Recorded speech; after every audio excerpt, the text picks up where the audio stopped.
How to change language in people.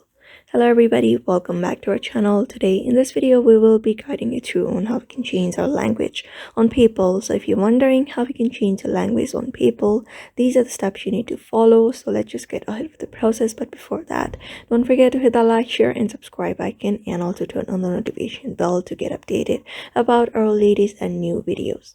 So first of all, head over to paypal.com, or you can directly download the PayPal app through your available app store.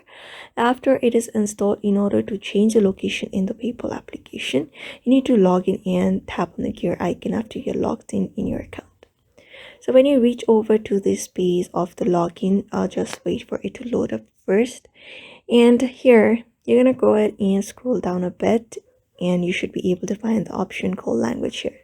So when you go ahead and click on language, when you go to the English, you can find this option that we only have English language. So unfortunately, PayPal does not allow users to change the language setting if their account is based in certain countries. This is because the language is often tied to the country of your PayPal account, and if you are in a specific region, PayPal automatically sets the language based on that. So if you're unable to change the language settings, what you can do is try logging into PayPal with a new account or a different country setting by using a VPN or creating a new account in a different region. However, keep in that mind that these options might have limitations, and it is not always guaranteed. So this is how you can do it. So that is only the way you can change the language in PayPal. So if you found this video helpful, don't forget to give it a thumbs up and like and comment, and for more tutorials, and thank you for watching this video.